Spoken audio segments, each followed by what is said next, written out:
Hey everybody, welcome to another Archetype 101. And in our full look through of the set 9 archetypes, we've finally reached Mono Black Boo. So as you've noticed in the title, I called it Mono Black Hellbent. And since this game has a great fascination with stealing archetype names and mechanics from all different games, whether it be Yu-Gi-Oh! Or Magic, we went with Hellbent. And that's because the Hellbent mechanic in Magic is you get some kind of benefit for not having a hand. And that's exactly what this archetype is. So let's just jump right into it. So it's handless aggro. And the idea is that you get a benefit of going through your boot chain if you don't have a hand. So, like I said, relies on not having a hand. You need to set up your drop to go into your pieces. So essentially, you're not getting your pieces from your deck. You're getting them from the drop. So you're like, okay, swap this card from something in the drop, swap something from the drop. And that's essentially how you go up your chain. For the most part, the full chain is inaccessible until turn 3. You can play the 2-drop that starts off the chain beforehand, but he has a restriction that he won't get every piece you need unless you're at 3 energy. So you can't just turn 1, like dump your entire hand and then, like finesse 5 attacks into your opponent. That's not going to happen. So as a defending player, you're going to have some time to really work against it. It's also not compatible with the Agent of Destruction Boo. You would think so, right? It's like a black SCR Boo. It just seemed perfect when the archetype was announced that we'd have some stuff to work with it. But unfortunately, not really. I mean, you could play it. And the idea that like you can awaken your leader by just comboing away all your Agents of Destruction to then play, because you're not stuck to mono black. You're just heavily incentivized to be in mono black. So that's the idea. But at the end of the day, it's not meant to be super compatible. So we're going to take a look at the leader. Beauty. So when he attacks, you draw a card, and he gets 5k power for the duration of the turn. Obviously leans really aggro. The fact that you can be a 15k attacker no matter what means that if your opponent's awakened or not, you're always pushing for damage, and you're always going to force them to neg. It's actually super relevant because it's really annoying to having to pitch cards to defend if you're trying to play more defensively. And that's really what an aggro deck wants you to do, right? It wants you to force out hand advantage to try and beat it. And the fact that he's a 15k attacker on the front side means you're wasting just so many more resources to try and defend that. Then, if you have no cards in your hand, you get to draw 3 cards and take up to 2 life. Now, I really want people to be mindful of this. You need to take that 2 life if you want to awaken your leader. It's not optional. That's going to happen no matter what. So just be aware of that as you're going into your matchup, because if you're not awakened yet and your opponent's getting you down to like 4-3 life, you are putting yourself in a really tight spot. So just be mindful, be careful of that. Then we awaken and we go into Majin Buu, 1 with nothingness. So he's pretty versatile, actually. At the end of the turn, you draw 5 cards if you have no cards in hand. So this is why you're incentivized to constantly, combo away your stuff, use your cards aggressively, because every turn you're essentially refreshing yourself 5 cards. So you can combo away your hand, and now you just force your opponent to neg, 4, 5, whatever, how many amount of cards, but you're going to get those 5 cards back. So you can out-advantage your opponent that way if they're trying to keep up with you in terms of 1-for-1s. Then he has an activate main where you can choose 1 card in your hand, place it in the drop area, and you can do 2 things. You can either give him 5k for the duration of the turn, making him effectively a 20k, or you can choose one of your opponent's battle cards that cost 3 or less and put it under the leader. So effectively, you have removal, and it's not once per turn. So you have a way of making sure that you're going to be able to pitch cards that you can't use. Let's say the cost is too high, or you weren't able to get into combat to combo stuff away. You're going to be able to make sure to 1, set up your drop, and 2, be able to proc off the I'm going to get more cards again.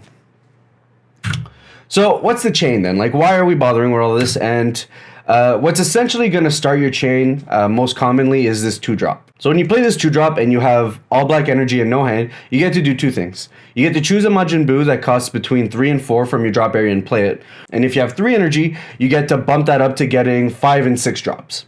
For the most part, the chain is pretty self-explanatory. You're essentially getting a card that represents each of the combat keywords.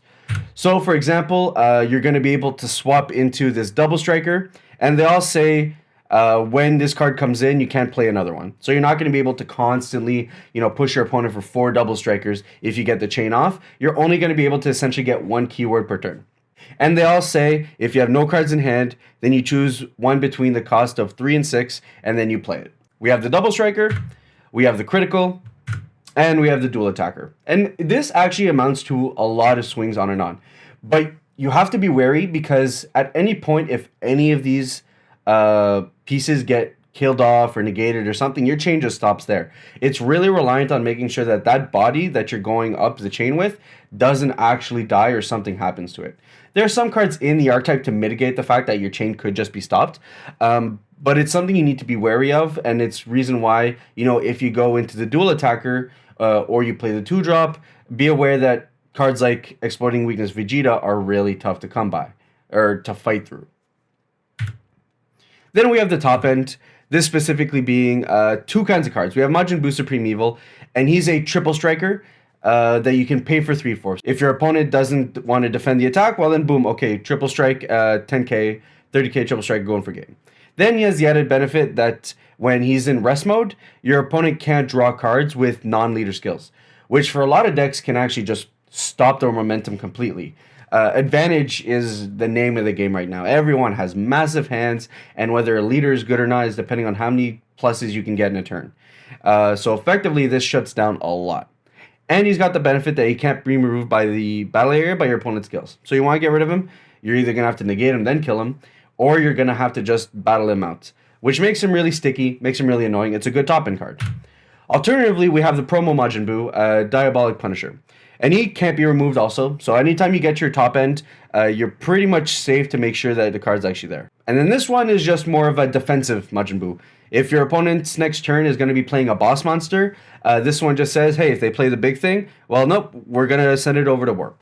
It's really defensive. It gives you a way to interact with your opponent while also mitigating the fact that, like, oftentimes you're not going to have a lot of interaction in your hand based on the fact you constantly need to pitch cards. So what makes this all work? We have, what's the support? We start off with the 1-drop Babidi, and when you have 2 energy or more, you're effectively going to be able to search out any of your other support cards, be that Dabura, Pui Pui, Yakon, or even the 2-drop Majin Buu, and you play them right away. So that's some added consistency, more mitigation to the fact that, hey, we really need to find our piece, and this just goes fetch whatever we need right away. We have Majin Buu, Virtuous Demon, very simple, 1-drop, look at the top 7, look for a black Majin Buu, add it to your hand.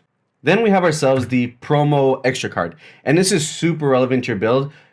It sucks to say you really should seek out a promo for a deck, but if any of your builds lean towards this black Buu chain, you really should get this Malicious Mimicry. As an activate battle, it's really simple. It just gives one of your Majin Buu cards 15k. Okay, cool, like we've seen this before. However, for activate main for 2, you get to send it from your drop to your warp, and you pitch a card. So there we go, we're getting rid of cards we don't want in our hand. But you get to replay a 2-drop Buu from your drop, which is super relevant. If your chain totally dies, okay, here's for 2 again, we get to do it all over again. And it really ups the consistency like all these other cards. You know, the one thing I will say about this archetype is that there's a lot of things around it that allow it to be more consistent, which makes it super good. And I think you just run for this. Interaction is huge in this game right now. Counterplays mean everything. And in that kind of world, you really want something that makes sure you can consistently get off your game plan over and over again. Then we have Majin Buu, Supreme Absorption. This is draft shaft as far as I'm considered, because I don't think you ever want to do this. But for 3 energy, you can evolve on top of a Buu. So like, hey, it evolves under the 1-drop if you want something to do with that after you play him. And then you get to pop one of your opponent's battle cards, ignoring barrier. Well, effectively, you're putting it under the Majin Buu.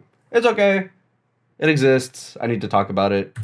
Yakon also exists. That's kind of why he's here on the side. As I made the deck, I kind of forgot about him, but he's support, so we're considering.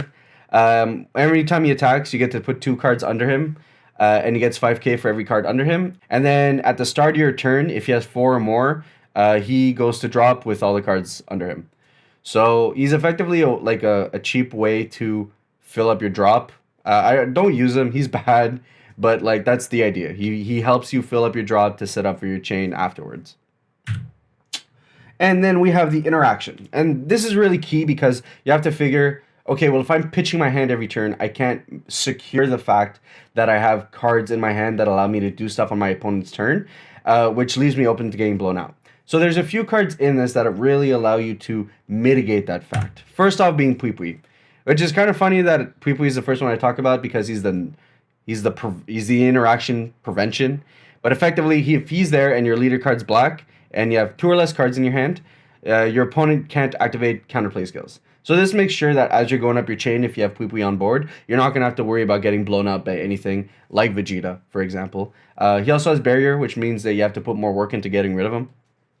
You should definitely run a couple if you're going to play it. Counterplays, like I've said, 2 minutes ago, mean everything in this game. Then we have Majin Buu's Human Extinction Attack. First thing I'm going to say is that the art on these iconic attack rares are phenomenal. This one's not insane, but it's kind of cute. It's worth running a couple. You pick a card from your drop area, send it to their warp, and then you mill yourself for 4. It's decent. It sets you up. It's cheap. Many reasons to consider it. Plus, it's a 15k boost for one card, which we're seeing is really good for those last go for game turns. We have Deborah, Darkness Perfected, and a really good dark counterplay. The thing with black is that black is a hard color to interact with, in that there's no real hate for black. And granted, a lot of the hate went away when we got rid of Tao and Tien. But effectively, they just get options that other colors are getting with the benefit of just being black. I don't know. It's weird, but Deborah effectively says your opponent can't attack, and can't activate skills when Deborah comes down. Huge card. I think you always put yourself in a situation where after you're done making your entire play, one of your 5 cards that you draw into needs to be Deborah, just because of how key it is to make sure that you're going to be able to see your next turn, especially on the heavy reliance of big boss monsters that we've seen in the game as of lately. Demonic Absorption. It's one of those 3-drop ideal with the barrier card that we've seen in every color. This one's gimmick. I don't even know if I would call it a gimmick, but because they all have their thing. This one just straight up sends a battle card to the warp ignoring barrier. So unlike red, where it's like you get to give 2 things minus 25k, or the blue one where you draw cards, but they're all like limited in what they can kill, black just kills whatever it wants. Petrification. Then we have Petrification. He's essentially a Deborah, but in the form of a negate that also prevents your opponent from comboing away with the card. So just a negate version of Deborah, really. And then finally we have Bibbidi, Primeval Conjure, the super combo. I think most black decks are just going to swap to this because some black decks struggle with hand advantage, and instead of having to combo 3-4 cards to defend yourself or to go for game, Bibbidi essentially combos for 3k plus 1k for every single card in your drop or your warp, which means late game this thing's comboing for 23k, 30k. It's crazy. It's not great in the early game, which is kind of its hindrance, but honestly, this card's crazy. This card has prevented me from killing my Buu opponent on so many attempts that it's actually really frustrating. And the more Bibbidis you combo, the stronger you make your other Bibbidis. So honestly, contender for one of the best super combos ever made, especially in a black archetype where black always cares about the drop and warp area. Then finally, we have some off-archetype considerations. Because you're a really drop-heavy, reliant deck, you like things that either feed off your drop because there's cards in there that you don't really care about anymore, or there are cards that allow you to feed your drop. To that end, we have things like Turles. He's a dual attacker. You're an aggressive deck. You want to be punching in, and Turles is just a great way to be able to force in some more damage and force the matter on your opponent. To that end, we have Hatchak, Hatred Everlasting. So this one just effectively feeding your drop, and if you ever need to, you can fetch him from the drop and provide yourself another attacker. Decent enough as is, and really feeds into this whole, we want to fill up our drop, we want to use our drop, and we want to be aggressive with our plays. So let's just get bodies while we're doing that. And that's pretty much it in terms of Mono Black Hellbent. Pretty concise archetype, but the leader's flexible, and you can really do anything with it. If you just build it a certain way. Like I said, Agent of Destruction doesn't sound the worst because the leader can work with anything and you refill your hand constantly. So if you want a really quick way to be able to just dump your drop with a bunch of Agent of Destruction, that's one way to do it. It's just a little bit tougher to set up, but there's flexibility there if you want to be creative.